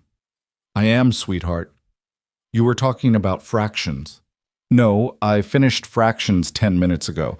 I've been telling you about Emma's birthday party." He blinked. "What about it?" "She invited me. It's on Saturday, at the skating rink." Layla's excitement had dimmed, replaced by something that looked like resignation. "But you probably have to work, right?" "No," Marcus said quickly. "No, I'll be there, I promise." "You always say that." The words landed like stones. "Layla, it's okay." She closed her notebook, not meeting his eyes. "Mrs. Gardner can take me." Marcus reached for her hand. "Hey, look at me." She did, reluctantly. "I will be at that party. I don't care what's on my calendar. I'll be there." She studied his face, searching for the truth, then nodded slowly, still uncertain. That night, after she was asleep, Marcus sat in the dark living room and faced the reality he'd been avoiding. He was doing it again, not as badly as before, not in the same way, but the edges were starting to blur. The boundaries he'd set were becoming suggestions instead of rules. His phone lit up with a message from Jasmine. "You still up?" He typed back. "Yeah, you?" "Can't sleep. Want to talk?" 10 minutes later, they were on the phone. "What's going on?" Jasmine asked, her voice soft in his ear. Marcus told her about Layla, about the homework he'd half listened to, about the look on his daughter's face when she'd asked if he'd be at the party. "She didn't believe me," he said quietly. "My own kid didn't believe I'd show up for her." "Marcus, you've been showing up every day. Have I? Or have I just been going through the motions?" Jasmine was quiet for a moment. "What do you need?" "I don't know. I thought I had this figured out. I thought I could balance everything, but lately it feels like I'm failing at all of it." "You're not failing." "Then why does it feel like I am?" "Because you're human." "Because you're trying to do 3 impossible things at once. be a great father, lead a department, and build a relationship with me. Something's going to give, Marcus. That doesn't mean you're failing. It means you're stretched too thin.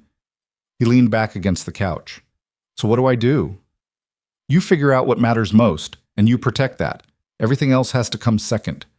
Marcus knew she was right, but knowing it and doing it were two different things. I'm scared, he admitted. I'm scared that if I pull back at work, I'll lose everything I've built. But I'm more scared that if I don't, I'll lose Layla. Then you already know what you have to do. He closed his eyes. Yeah, I do. Saturday came, and Marcus cleared his entire calendar. He picked Layla up from her mom's friend's house. She'd had a sleepover the night before and took her shopping for a birthday present. They spent an hour in the toy store, Layla carefully selecting the perfect gift while Marcus followed behind, just enjoying watching her think. At the skating rink, he laced up a pair of rental skates and joined her on the ice. Marcus hadn't skated in 15 years. He was terrible at it, wobbling and nearly falling every few minutes while Layla glided circles around him, laughing so hard she could barely breathe. You're really bad at this, Daddy. I'm excellent at this. This is advanced technique. You almost fell on your butt. That was intentional. I was testing the ice quality. She dissolved into giggles, and Marcus's heart felt so full it might burst. They stayed for the whole party, cake and pizza and games and chaos. Marcus's phone buzzed a few times, but he never looked at it, not once. On the drive home, Layla was quiet, staring out the window with a small smile on her face. Did you have fun? Marcus asked. Yeah, it was the best party ever. Even better than last year's bounce house extravaganza? Way better, because you were there. Marcus's throat tightened. He reached over, squeezed her hand. I'm always going to be there, kiddo. I mean it this time. She looked at him, and this time she believed him. That night, Marcus had dinner with Jasmine at her apartment. Caleb was at his grandmother's for the weekend, so it was just the two of them. They cooked together, or rather Jasmine cooked while Marcus chopped vegetables and told her about the skating rink disaster. I think I pulled something in my hip, he said, wincing as he moved. Jasmine laughed. You're getting old. I'm 32. Ancient. He threw a piece of carrot at her. She caught it and popped it in her mouth, grinning. After dinner, they sat on her couch with wine, the city lights twinkling through the window. I've been thinking, Jasmine said. About? Us. Where we're going. Marcus set down his glass. Okay, we've been together almost 6 months now, and it's been amazing, but we've been keeping it separate. Work and personal, your life and mine, the kids in their own worlds. You want to change that? I think it's time, don't you? Marcus thought about Layla and Caleb at the zoo, the way they'd played together, laughed together. He thought about how Layla talked about Caleb constantly, how Caleb asked about Layla every time Jasmine mentioned her. Yeah, he said. I do. Jasmine smiled. So what does that look like? I don't know. More time together? All four of us? Maybe we start having family dinners, once a week. Let the kids get used to seeing us as a unit. And then? Jasmine looked at him, her expression serious. And then we see where it goes. But Marcus, I need you to know something. What? I'm all in. This isn't casual for me. This isn't just dating. I'm building towards something real here. Marcus reached for her hand. So am I. Good. She leaned in, kissed him softly. Because I'm falling in love with you, and I'm pretty sure I have been for a while. His breath caught. Jasmine, you don't have to say it back. I just needed you to know. I do say it back. His voice was rough with emotion. I love you. I think I loved you from the moment you handed me that sandwich. She laughed, her eyes shining. That's the least romantic origin story ever. I don't know. I think it's pretty perfect. They kissed again, deeper this time, and Marcus felt something settle in his chest. This was real. This was forever. And he was ready for it. The family dinners started the following week. They alternated between Marcus's apartment and Jasmine's, keeping it casual. Pizza and board games one week, homemade pasta, and a movie the next. Layla and Caleb fell into an easy rhythm, bickering like siblings one moment and teaming up against the adults the next. One evening, they were all sprawled in Jasmine's living room after dinner. Caleb showing Layla his collection of toy cars while Marcus and Jasmine cleaned up in the kitchen. "They're good together," Jasmine said, watching them through the doorway. "Yeah, they are." "Do you think they'd be okay if we got more serious?" Marcus turned to her. "You mean if we moved in together?" "Eventually, not tomorrow, but someday." He thought about it, really thought about it. "I think they'd adjust. Kids are resilient, and they already like each other.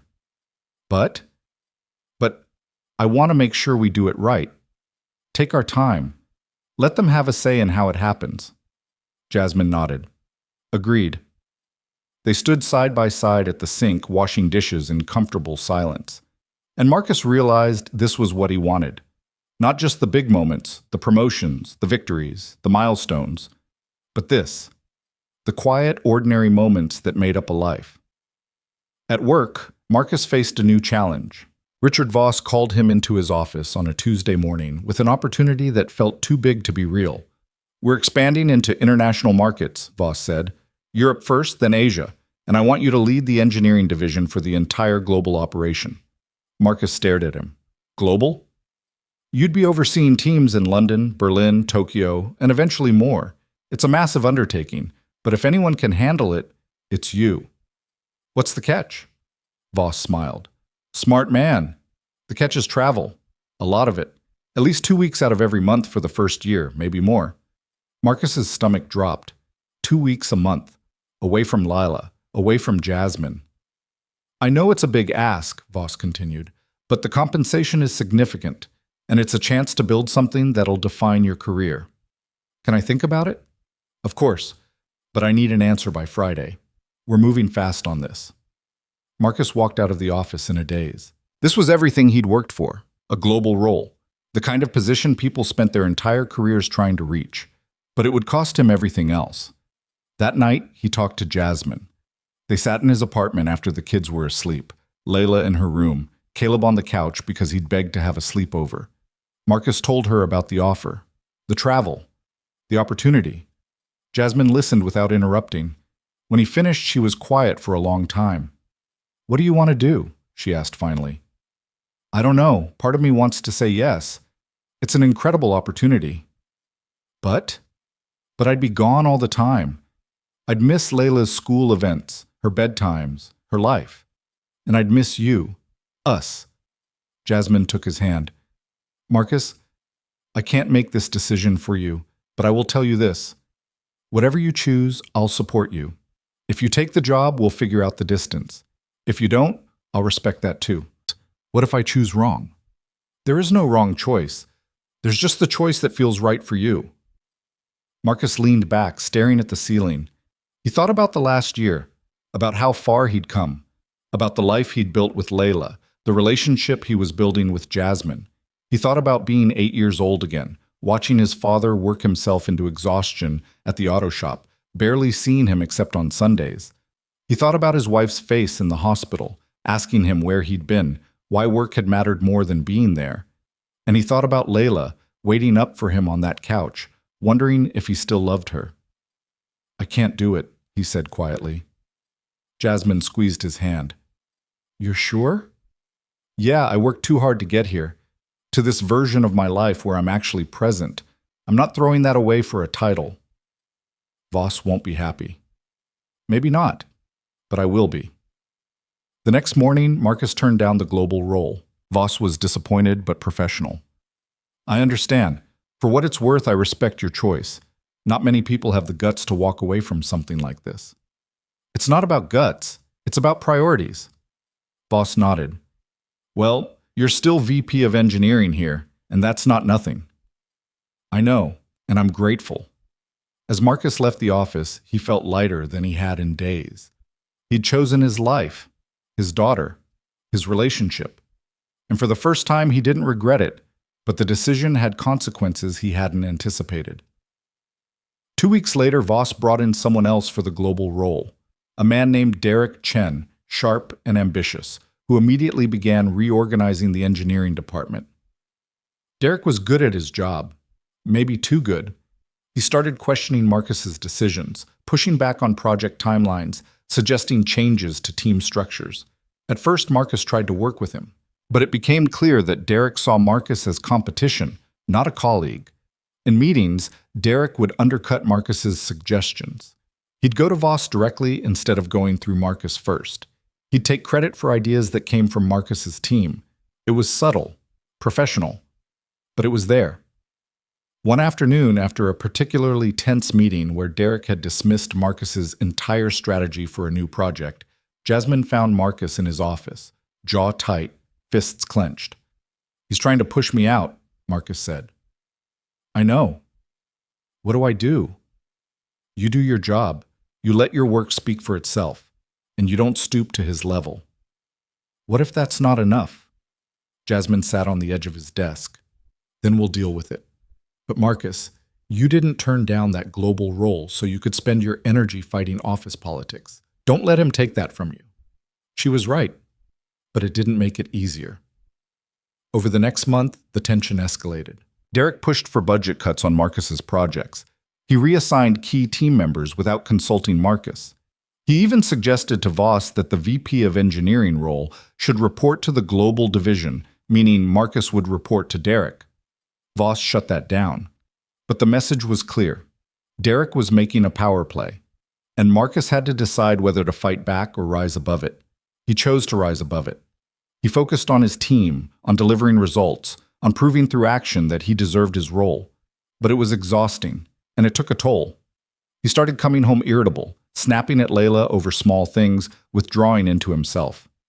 One night, after he'd been short with her about leaving her toys out, Lila looked at him with hurt in her eyes. "Are you mad at me, Daddy?" Marcus's frustration evaporated instantly. "No, baby, I'm not mad at you. Work's been hard lately, but that's not your fault. I'm sorry." "Is it because of the mean man?" He blinked. "What?" "The mean man at your work. You talk about him on the phone sometimes." Marcus's chest tightened. He hadn't realized she'd been listening. "Yeah, but I shouldn't be bringing that home. That's my problem to deal with, not yours." Layla climbed into his lap. "Maybe you should tell him to be nicer." Marcus smiled despite himself. "If only it were that easy." "Why isn't it?" "Because grown-ups make things complicated." "That's dumb," he laughed. "Yeah, it kind of is." She hugged him tight, and Marcus closed his eyes, breathing in the scent of her shampoo. This was what mattered. Not Derek, not office politics, not titles or power plays, this. The breaking point came 3 weeks later. Derek called a meeting with Voss, Marcus, and the senior leadership team to present a restructuring proposal for the engineering division. Marcus walked into the conference room and immediately knew it was an ambush. Derek's presentation was polished, professional, and devastating. He argued that the engineering division was overstaffed and underperforming, that project timelines were consistently behind schedule, that costs were ballooning out of control, and he laid it all at Marcus's feet. "With all due respect to Marcus," Derek said, his tone anything but respectful, "the current leadership structure isn't working. We need a more streamlined approach. I propose consolidating all engineering operations under the global division with direct oversight from my team." Translation: he wanted Marcus's job. The room was silent. Voss looked at Marcus. "Your response?" Marcus could feel everyone's eyes on him. He could fight. He could tear apart Derek's numbers, point out the flaws in his logic, defend his record. But he was so tired of fighting. Instead, he pulled out his own folder. "Derek's right about one thing," Marcus said calmly. "We have been behind schedule on some projects. You want to know why?" He opened the folder, revealing a series of emails. 3 months ago, Derek's division cut our budget by 20% without consulting me. 2 months ago, he reassigned 4 of my senior engineers to other projects, leaving us understaffed. And last month, he changed supplier contracts we'd already negotiated, forcing us to restart procurement from scratch. He slid the folder across the table to Voss. "So yes, we're behind. But it's not because of poor leadership. It's because we've been deliberately sabotaged." Derek's face went white.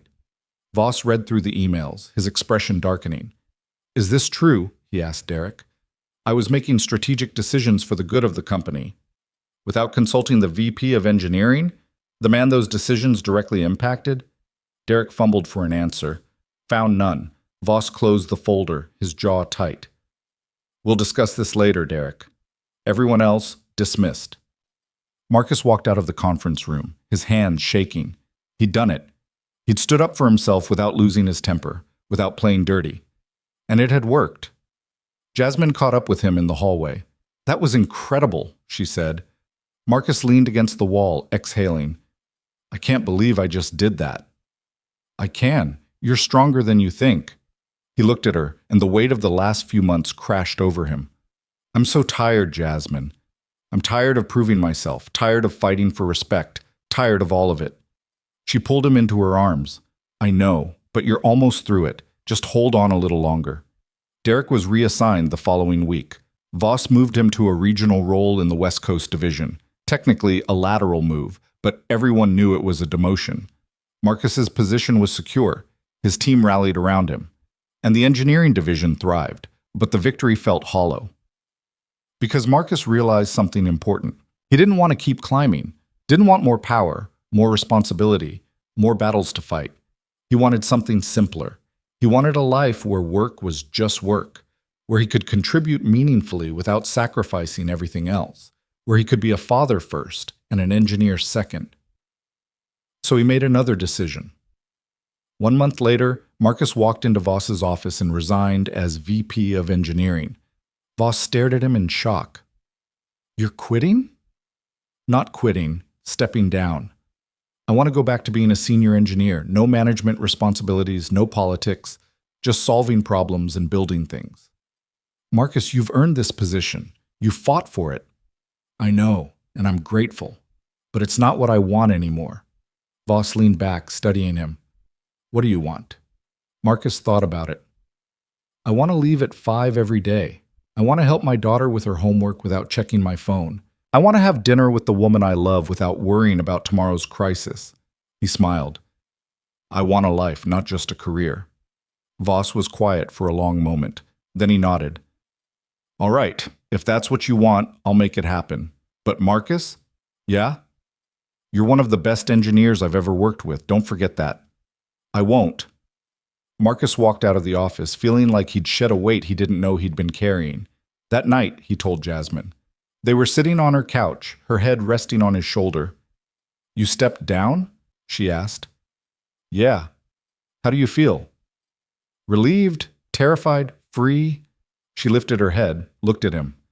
Are you sure? Completely. I don't need to be VP, I just need to be me. Jasmine smiled. I'm proud of you.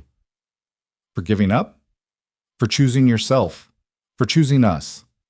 Marcus pulled her close, kissed the top of her head, and for the first time in a long time, he felt like he was exactly where he was supposed to be. The transition back to senior engineer was easier than Marcus expected. He moved into a smaller office, handed off his management responsibilities, and returned to the work he'd always loved. Designing systems, solving technical problems, building things with his hands and his mind. The pressure lifted almost immediately. No more budget meetings, no more personnel disputes, no more late night strategizing about departmental politics. Just engineering, pure and simple. His new schedule meant he left the office at 5:15 most days. He picked Layla up from school himself, helped her with homework at the kitchen table, cooked dinner while she told him about her day. On weekends, they went to the park, the library, the science museum she loved, and slowly, the guilt that had lived in his chest for so long started to fade. One Saturday morning, Layla looked up from her cereal and said, Daddy, you're happy now. Marcus paused, coffee cup halfway to his mouth.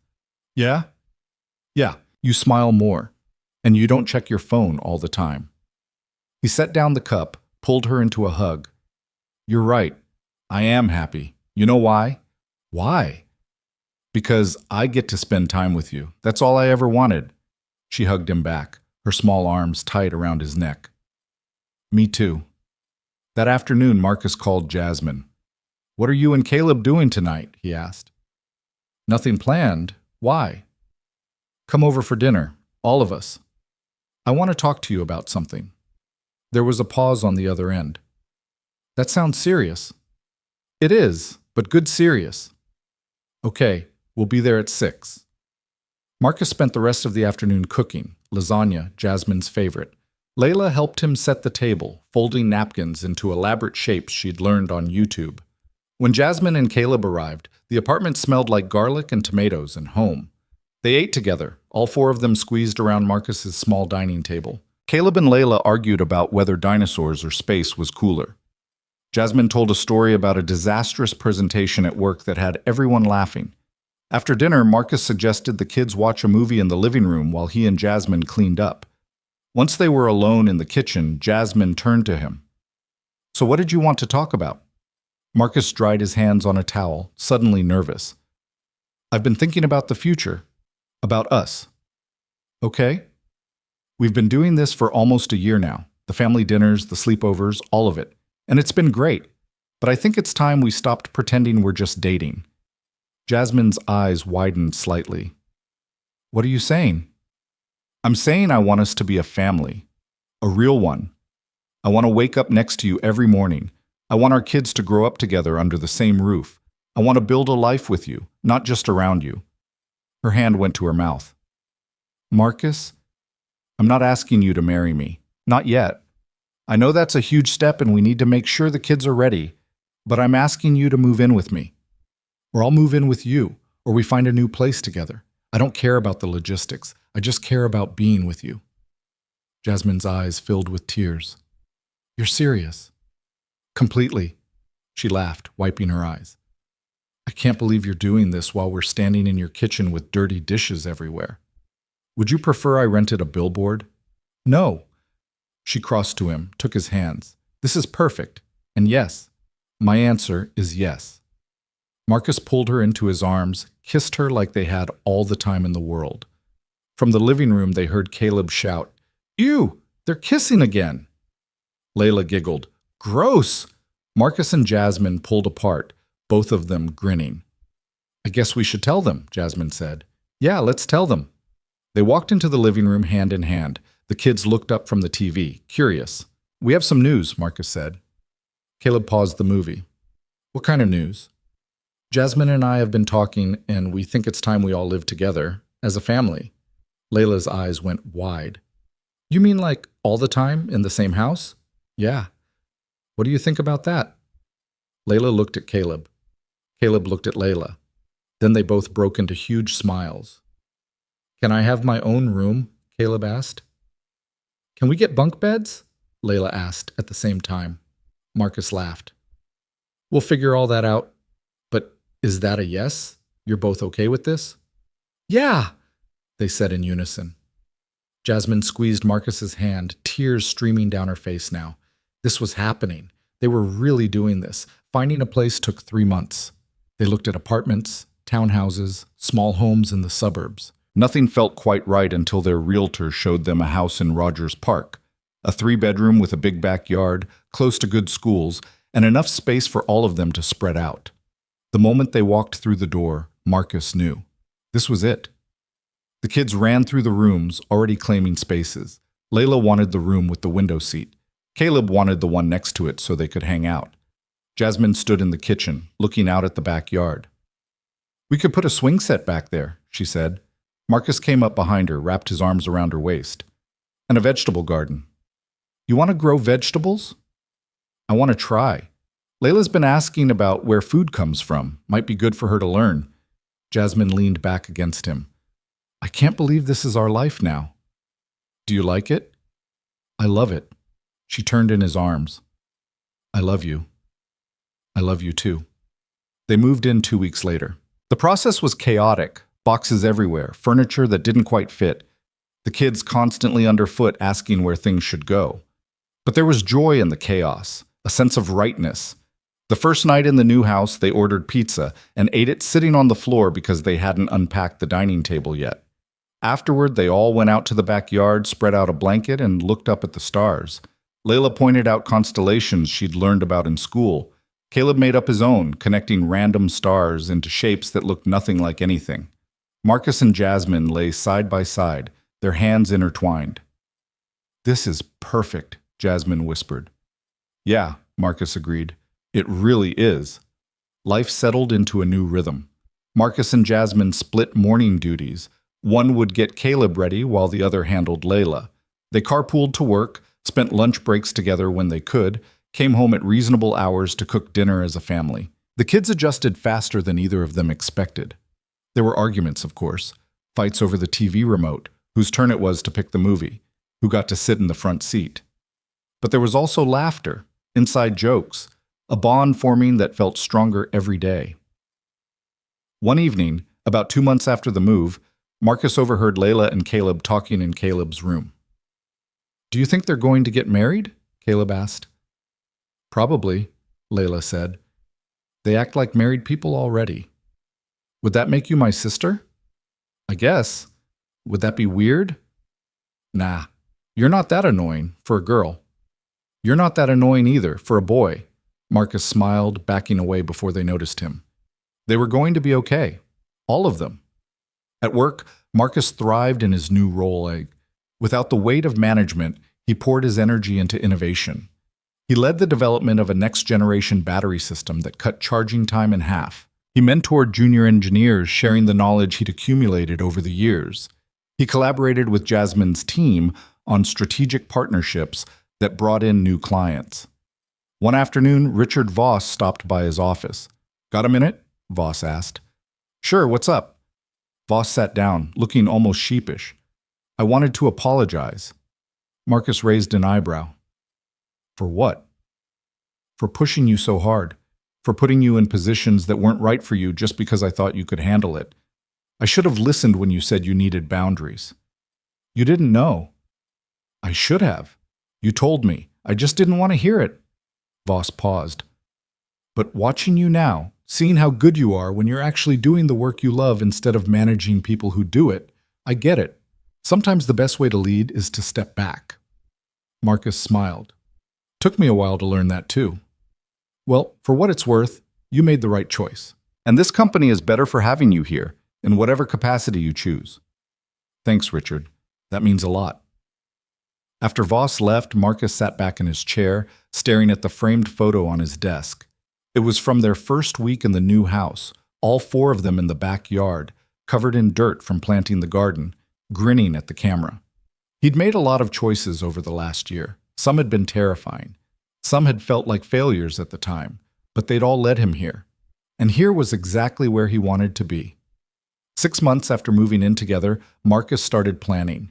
He knew he wanted to propose, knew he wanted to marry Jasmine, build a life that was legally and officially theirs. But he also knew he couldn't do it without the kids' blessing.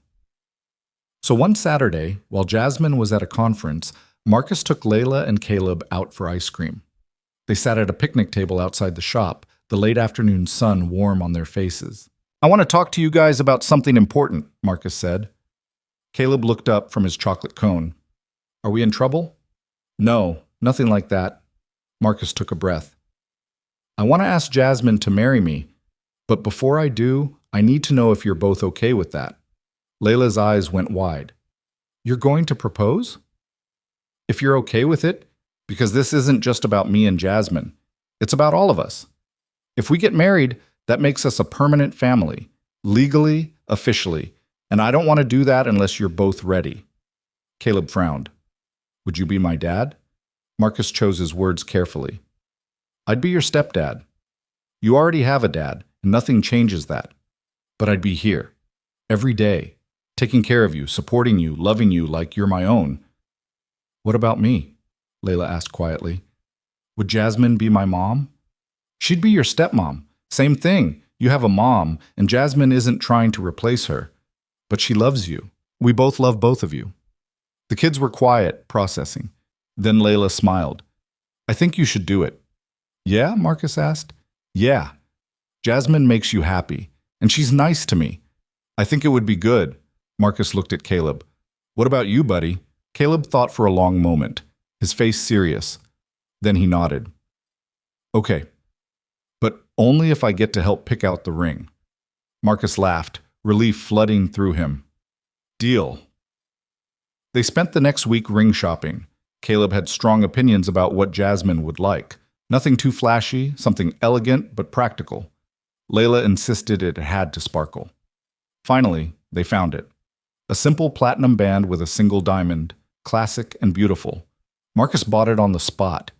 Now he just had to figure out how to ask. He didn't want anything elaborate.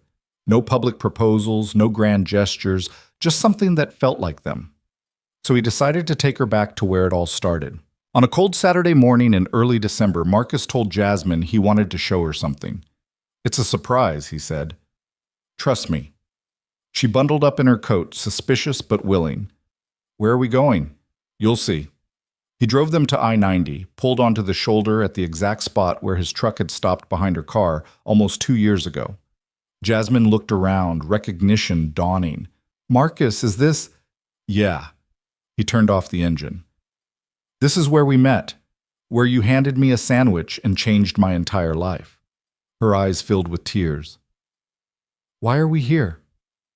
Marcus reached into his pocket, pulled out the ring box. Jasmine's hand flew to her mouth.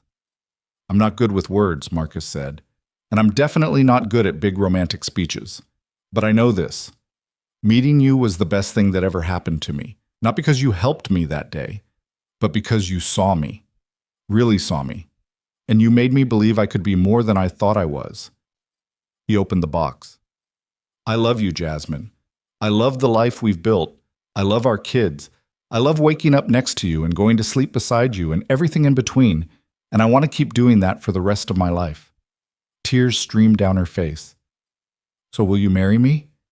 She nodded, unable to speak, then found her voice. "Yes. Yes, Marcus, of course, yes." He slipped the ring onto her finger and she pulled him into a kiss that tasted like tears and laughter and everything good in the world. When they pulled apart, she looked at him with wonder. "I can't believe you proposed on the side of the highway. Would you have preferred a fancy restaurant?" "No." She laughed. "This is perfect. This is us." They sat there for a while, holding each other, traffic rushing past, just like it had that morning. But this time, they weren't stranded. They were exactly where they needed to be.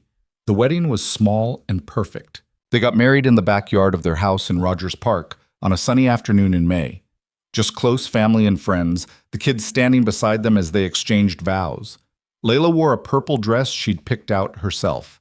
Caleb wore a suit and tie he complained about but secretly loved. Marcus's dad flew in from Florida. Jasmine's mother cried through the entire ceremony. Mrs. Gardner sat in the front row, beaming like a proud grandmother. When the officiant asked if anyone objected, Caleb shouted, "I object to not having cake yet." Everyone laughed. Marcus and Jasmine said their vows, simple promises to love each other, support each other, choose each other every day. When they kissed, the kids cheered, and just like that, they were a family. Not blended, not step, just family. The reception was loud and chaotic and full of love. They danced in the backyard, ate too much cake, took 1,000 photos. As the sun set and the party wound down, Marcus found Jasmine standing by the garden they'd planted together. "Hey, Mrs. Bennett," he said. She smiled. "That's going to take some getting used to. We've got time." He wrapped his arms around her from behind, and they stood there watching their kids play tag with their cousins, the string lights twinkling overhead. "Thank you," Jasmine said quietly. "For what?" "For pulling over that day, for helping me when you didn't have to, for being brave enough to come back to this world, for loving me and Caleb like we were always yours." Marcus kissed her temple. "Thank you for seeing me, for believing in me, for building this with me." They stood in comfortable silence, the sounds of laughter and music washing over them. "What are you thinking about?" Jasmine asked. Marcus smiled. "I'm thinking about how my car broke down on the worst possible day, and how I thought my life was over, and how it turned out to be the beginning of everything. Funny how that works." "Yeah." He tightened his arms around her. "Funny how that works." Life after the wedding was beautifully ordinary. Marcus kept his job as a senior engineer, leading projects that mattered without sacrificing his sanity. Jasmine thrived as director of strategic partnerships, building relationships that transformed Garrison Dynamics into an industry leader. They worked hard, but they came home. Every night, they had dinner together. Every weekend, they did something as a family: museums, parks, movies, game nights that got way too competitive. Layla started middle school and joined the robotics club. Caleb discovered a love for painting and filled the house with colorful abstract art. They fought sometimes. About chores, about screen time, about whose turn it was to load the dishwasher, but they also laughed, made terrible jokes, built pillow forts, and stayed up too late watching movies. They were a family in every way that mattered. One evening, almost 3 years after that morning on I-90, Marcus and Jasmine sat on their back porch while the kids did homework inside. "Do you ever think about what would have happened if my car hadn't broken down?" Jasmine asked. Marcus considered it. "Sometimes. I think I would have stayed at the shop, kept my head down, raised Layla, and convinced myself I was fine." "Would you have been?" "No, I would have been surviving, not living." "What's the difference?" "Surviving is going through the motions, doing what you have to do to get by. Living is taking risks, letting people in, building something that scares you because it matters so much." Jasmine leaned her head on his shoulder. "I'm glad your car broke down." Marcus laughed. "Me too. Best breakdown I ever had." They sat in comfortable silence, watching the sun set over their backyard. Inside, they could hear the kids arguing about something, probably who got to use the computer first. "Should we go referee that?" Jasmine asked. "Nah, they'll figure it out." "You sure?" "Yeah, let them work it out. That's what siblings do." Jasmine smiled. "Siblings? I still can't believe we pulled this off." "What, raising 2 kids in a blended family while both working demanding jobs?" "Yeah, that." "We didn't pull it off alone, we had each other." She lifted her head, looked at him. "Best partnership I ever made." "Better than the Green Edge deal?" "Way better." He kissed her, soft and lingering. When they pulled apart, she was smiling. "What?" Marcus asked. "I'm just happy, that's all." "Me too." They went back inside, broke up the argument over the computer, helped with homework, made dinner together.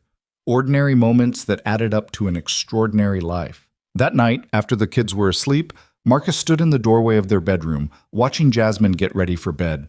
She caught him staring. "What are you looking at?" "You, us, this life we built." "Getting sentimental on me, Bennett?" "Maybe." She crossed to him, wrapped her arms around his waist. "Good. I like you sentimental." He held her close, breathing in the scent of her shampoo, feeling the steady beat of her heart. "I love you," he said. "I love you too." And in that moment, Marcus thought about everything that had brought them here. A broken car on a frozen highway. A sandwich offered in desperation and accepted with grace. 2 single parents trying to do right by their kids. 2 people who'd lost themselves and found each other instead. It hadn't been easy. There had been setbacks and struggles, moments when he'd doubted everything. But they'd made it. Not because they were perfect, but because they were partners. Because they chose each other every day. Because they protected what mattered and let go of what didn't. Because they built a life on the foundation of respect, trust, and love that refused to quit. Years later, when people asked Marcus how he and Jasmine met, he always told the same story. About a cold morning in Chicago, a car that died at the worst possible moment, a stranger who stopped to help and asked for nothing but a sandwich in return. And then what happened, people would ask. Marcus would smile, reach for Jasmine's hand, and say, "Then we built a life." It was a simple answer, but it was true. Because that's what they'd done. One day at a time, one choice at a time, they'd built something neither of them could have imagined that morning on I-90. A home full of laughter and chaos and love. 2 kids who called each other siblings without hesitation, careers that fulfilled them without consuming them. A partnership that made them both stronger. It wasn't perfect, but it was theirs, and that was more than enough. On the 5th anniversary of the day they met, Marcus took Jasmine back to that spot on the highway one more time. They didn't need to go. There was nothing left to say or do there. But they went anyway, because it felt right. They stood on the shoulder, traffic rushing past, the Chicago skyline gleaming in the distance. 5 years, Jasmine said. 5 years, Marcus echoed. Think we'll make it 5 more? He pulled her close, kissed the top of her head. I think we'll make it as long as we want to. She smiled against his chest. Forever then. Forever. They stood there for a few more minutes, remembering. Then they got back in the car, a newer model, one that actually worked, and drove home. To the house in Rogers Park. To Layla and Caleb, who were probably arguing about something ridiculous. To the garden that needed weeding and the dishes that needed washing and all the beautiful, ordinary moments that made up their life. They drove home together. And that was the best ending of all. Because it wasn't really an ending. It was just the beginning of another day in a life they'd chosen. Together. And there was nowhere else either of them would rather be.